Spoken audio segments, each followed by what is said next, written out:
Hello friends, welcome to exam time. आज हम इस वीडियो में पॉलिटी के टॉप 25 एमसीक्यू देखेंगे, जो कि आपके एग्ज़ाम के लिए बहुत ही महत्वपूर्ण है। आप किसी भी एग्ज़ाम की तैयारी कर रहे हैं तो ये क्लास आपके लिए बहुत ही उपयोगी साबित होगा। इसमें जितने भी क्वेश्चन लिए गए हैं सारे मोस्ट इंपॉर्टेंट हैं, जो कि बार बार आपके पूछे जाते हैं। तो चलिए शुरू करते हैं।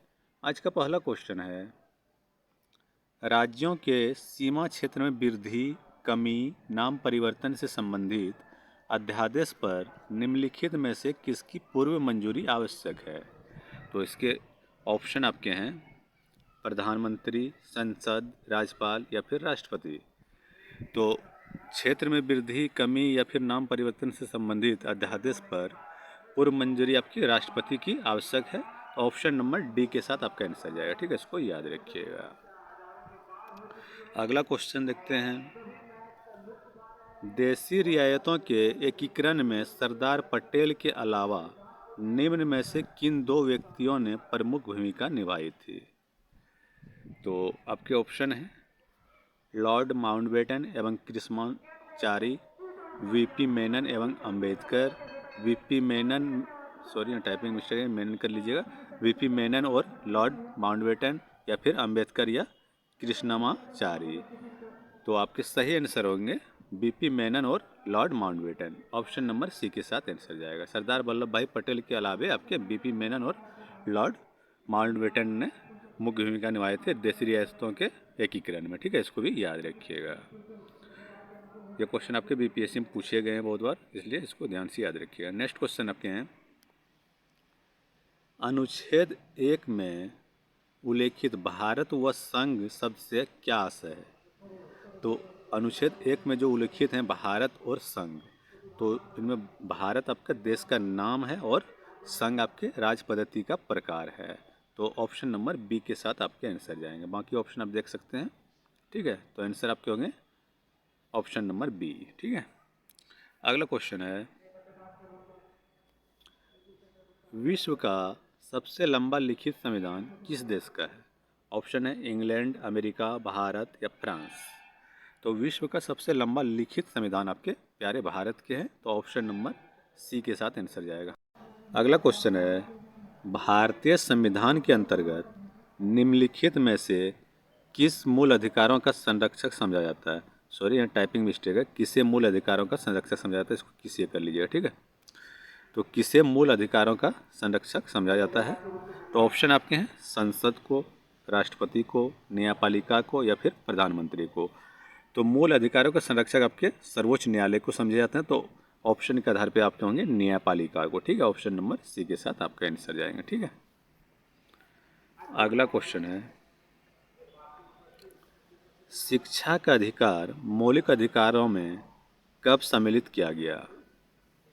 तो आपके ऑप्शन हैं, 71वें संविधान संशोधन अधिनियम 1992 के द्वारा, 93वें संविधान संशोधन अधिनियम 2005 के द्वारा, या फिर 86वें संविधान संशोधन 2002 के द्वारा, या फिर 103वें संविधान संशोधन अधिनियम 2019 के द्वारा। तो आपके सही आंसर होंगे 86वें संविधान संशोधन 2002 के द्वारा। ठीक है, ऑप्शन नंबर सी के साथ आपका आंसर जाएगा। ठीक है, इसको याद रखिएगा। नेक्स्ट क्वेश्चन है, भारतीय संविधान का कौन सा अनुच्छेद अस्पृश्यता का उन्मूलन करता है और किसी भी रूप में इसके आचरण का निषेध करता है? तो आपके ऑप्शन है अनुच्छेद 16, अनुच्छेद 18, अनुच्छेद 15 या फिर अनुच्छेद 17। तो अस्पृश्यता का उन्मूलन करता है आपका अनुच्छेद 17। ऑप्शन नंबर डी के साथ आंसर जाएगा। छुआछूत का अंत करता है अनुच्छेद 17। ठीक है, इसको याद रखिएगा, ये क्वेश्चन बहुत बार पूछा जाता है। ठीक है, अगला क्वेश्चन है, मौलिक अधिकार क्या है? तो आपको बताना है मौलिक अधिकार क्या है। वाद योग्य है, अवाद्य योग्य है, या फिर लचीले है, या फिर कठोर है। तो मौलिक अधिकार आपके वादी योग्य है। तो ऑप्शन नंबर ए के साथ आंसर जाएगा, क्योंकि ये आपके इसके मामले में आप याचिका दायर कर सकते हैं हाई कोर्ट या सुप्रीम कोर्ट में, इसलिए यह आपके वादी योग्य है। ठीक है, इसको याद रखिएगा। ठीक है, अगला क्वेश्चन है, भारतीय दंड संहिता की किस धारा के अनुसार आत्महत्या के प्रयास को दंडनीय अपराध माना गया है? तो आत्महत्या के प्रयास को दंडनीय अपराध किस धारा के अनुसार माना गया है, ये आपको बताना है। तो ऑप्शन आपके हैं, धारा 306, धारा 307, धारा 308 या फिर धारा 309। तो आत्महत्या के प्रयास को दंडनीय अपराध माना गया आपके धारा 309 के आधार पर। ठीक है, ऑप्शन नंबर डी के साथ आंसर जाएगा। ठीक है, इसको याद रखिएगा। अगला क्वेश्चन है, भारत के संविधान का कौन सा भाग कल्याणकारी राज्य के आदर्श की घोषणा करता है? तो आपके ऑप्शन है मूल अधिकार, उद्देशिका, राज्य की नीति निर्देशक तत्व या फिर 7वीं अनुसूची। तो कल्याणकारी राज्य के आदर्श की घोषणा करते हैं आपके राज्य की नीति निर्देशक तत्व। ऑप्शन नंबर सी के साथ आंसर जाएगा। ठीक है, ये भी क्वेश्चन बहुत बार रिपीट होता है, इसको याद रखिएगा। अगला क्वेश्चन है, राज्य के नीति निर्देशक तत्व सिद्धांत एक ऐसा चेक है जो बैंक की सुविधा के अनुसार अदा किया जाता है, किसने कहा था? तो यह कथन किसका है, ये आपको बताना है। ठीक है, ऑप्शन आपके हैं बी आर अम्बेडकर ने, के एम मुंशी ने, डॉक्टर राजेंद्र प्रसाद ने या फिर के टी शाह ने। तो ये कथन आपके हैं के टी शाह के टी शाह ने ही कहा था कि राज्य के नीति निर्देशक तत्व एक ऐसा चेक है जो बैंक की सुविधा के अनुसार अदा किया जाता है। ठीक है, इसको याद रखिएगा। ऑप्शन नंबर डी आपका आंसर हुआ। ठीक है, अगला क्वेश्चन है, निम्नलिखित में से कौन एक राज्य के नीति निर्देशक सिद्धांत का उद्देश्य नहीं है? तो राज्य के नीति निर्देशक सिद्धांत के उद्देश्य कौन सा नहीं है, ये आपको बताना है। ठीक है, तो एक कल्याणकारी राज्य की स्थापना करना, ये तो उद्देश्य है, तो सही है। ठीक है, नेक्स्ट आपका है सामाजिक आर्थिक न्याय को सुनिश्चित करना, ये भी उद्देश्य है। एक धार्मिक राज्य की स्थापना करना, ये आपके उद्देश्य नहीं है राज्य के नीति निर्देशक तत्व के। तो ऑप्शन नंबर सी के साथ आपका आंसर जाएगा। बाकी ऑप्शन भी देख सकते हैं आप। एक धर्मनिरपेक्ष राज्य की स्थापना करना, ये भी उद्देश्य है। तो आंसर आपके हुए ऑप्शन नंबर सी। ठीक है, भारत किसी भी धर्म को बढ़ावा नहीं देता, इसलिए एक धार्मिक राज्य की स्थापना करना या नीति निर्देशक तत्व के उद्देश्य नहीं हो सकते हैं। ठीक है, इसको याद रखिएगा। नेक्स्ट क्वेश्चन है, राज्य के नीति निर्देशक तत्वों के निम्नलिखित अनुच्छेदों में से कौन सा अंतर्राष्ट्रीय शांति और सुरक्षा के संवर्धन से संबंधित है? तो अंतर्राष्ट्रीय शांति और सुरक्षा से संबंधित आपके अनुच्छेद हैं, ऑप्शन नंबर सी के साथ आंसर जाएगा, अनुच्छेद 51। ठीक है, ऑप्शन नंबर सी आपके आंसर होंगे। अंतर्राष्ट्रीय शांति और सुरक्षा से संबंधित आपके अनुच्छेद 51 है, इसको याद रखिएगा। ठीक है, अगला क्वेश्चन है, संविधान में मूल कर्तव्यों को किसकी सिफारिश पर सम्मिलित किया गया है? तो संविधान में जो मूल कर्तव्य जोड़े गए थे आपके 42वें संविधान संशोधन के द्वारा, ये आपके जोड़े गए थे आपके स्वर्ण सिंह समिति के आधार पर। तो आपका आंसर हो जाएगा ऑप्शन नंबर सी, स्वर्ण सिंह समिति की सिफारिश पर। ऑप्शन नंबर सी के साथ आपका आंसर जाएगा। ठीक है, बाकी सारे ऑप्शन भी आप देख सकते हैं। अगला क्वेश्चन है, भारत की प्रभुत्ता, एकता और अखंडता की रक्षा करें और उसे अक्षुण्ण रखें, यह उपबंध किस में किया गया है?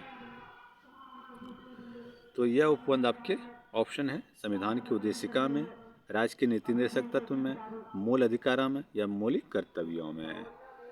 तो भारत की प्रभुत्ता, एकता और अखंडता की रक्षा करें और उसे अक्षुण्ण रखें, यह उपबंध आपके किए गए हैं मौलिक कर्तव्यों में। ठीक है, ऑप्शन नंबर डी के साथ आंसर जाएगा मौलिक कर्तव्य। ठीक है, अगला क्वेश्चन आपका है मोस्ट इम्पोर्टेंट क्वेश्चन है, 42वें संविधान संशोधन अधिनियम 1976 में किस अनुच्छेद के तहत मौलिक कर्तव्य को जोड़ा गया है?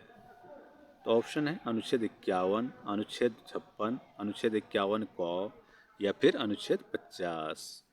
तो मूल कर्तव्य जो है ये आपके जोड़े गए थे आपके अनुच्छेद 51 क के तहत। ऑप्शन नंबर सी के साथ आंसर जाएगा। ठीक है, ये क्वेश्चन भी बहुत बार पूछा था, इसको याद रखिएगा। अगला क्वेश्चन है, किस संविधान संशोधन द्वारा 11वां मूल कर्तव्य जोड़ा गया?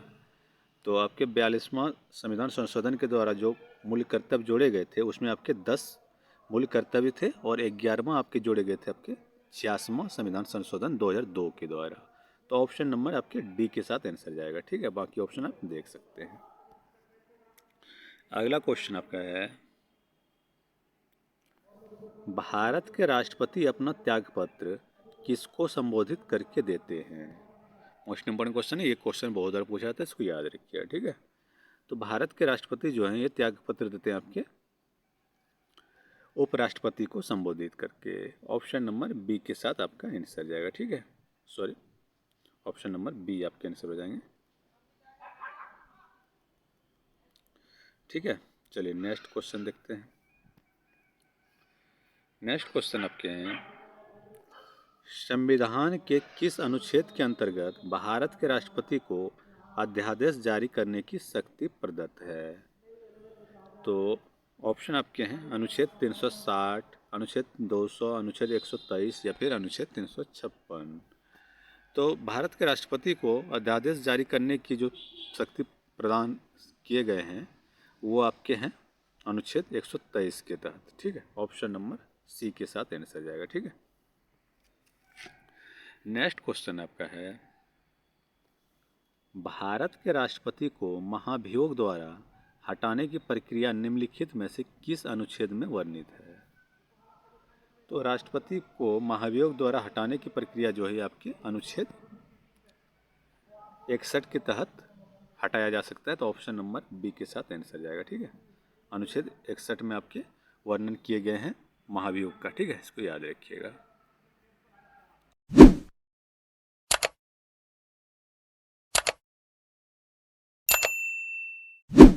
नेक्स्ट क्वेश्चन है, भारतीय संविधान के अनुच्छेद 78 में किसके दायित्वों का प्रावधान है? ऑप्शन है लोकसभा अध्यक्ष के, राज्यसभा के सभापति के, प्रधानमंत्री के या फिर भारत के नियंत्रक एवं महालेखा परीक्षक के। तो अनुच्छेद 78 में जो है ये आपके प्रधानमंत्री के दायित्वों का वर्णन करता है। ऑप्शन नंबर सी के साथ आंसर जाएगा, ठीक है, इसको याद रखिएगा। नेक्स्ट क्वेश्चन है, अनुच्छेद 108 के अंतर्गत लोकसभा और राज्यसभा की संयुक्त बैठक किसके द्वारा आयोजित की जाती है? तो ऑप्शन आपके हैं प्रधानमंत्री द्वारा, राष्ट्रपति द्वारा, लोकसभा स्पीकर द्वारा या फिर राज्यसभा के सभापति द्वारा।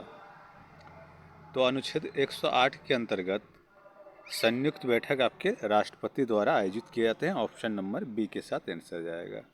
और संयुक्त बैठक की अध्यक्षता आपके लोकसभा स्पीकर करते हैं, ठीक है, इसको भी याद रखिएगा।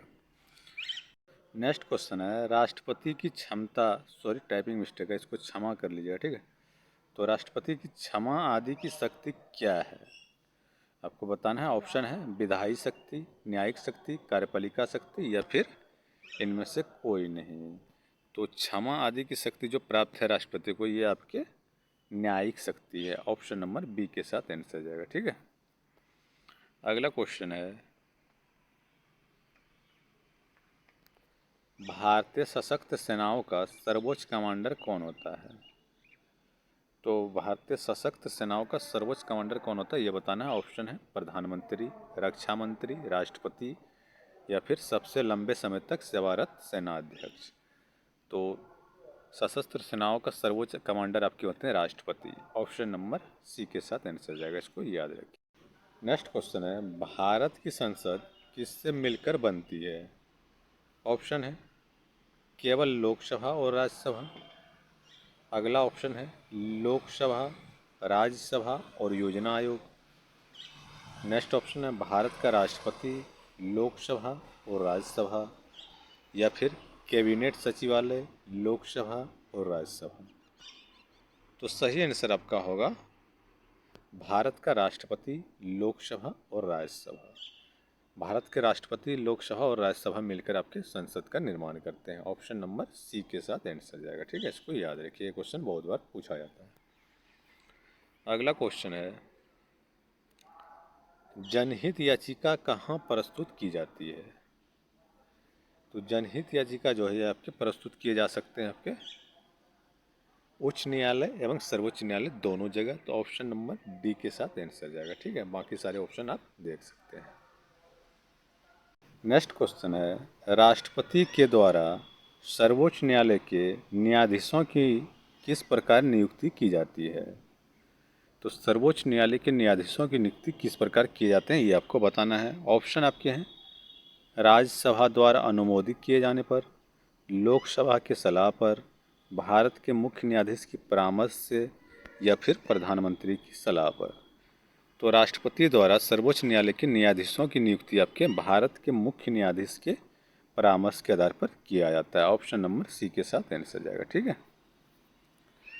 अगला क्वेश्चन है, आज का अंतिम क्वेश्चन है, PIL का पूरा नाम क्या है? PIL जो कि आपके क्या होता है, याचिका दायर जो करते हैं उसी को ही कहा जाता है जनहित याचिका जिसे कहते हैं, उसका नाम ही इंग्लिश में आपका PIL कहा जाता है। ठीक है, तो इसका फुल फॉर्म क्या है इसको बताना है। ऑप्शन है public interest litigation, public inquiry litigation, public investment litigation या फिर प्राइवेट इन्वेस्टमेंट लिटिगेशन। तो PIL का पूरा नाम आपका है public interest litigation. Option number A के साथ आंसर जाएगा। ठीक है, इसको याद रखिएगा। आज के इतने ही MCQ थे। अगर आपको वीडियो पसंद आए हो तो लाइक करें, शेयर करें और मेरे चैनल पे पहली बार हैं तो चैनल को प्लीज़ सब्सक्राइब कर लें। Okay, thank you, bye.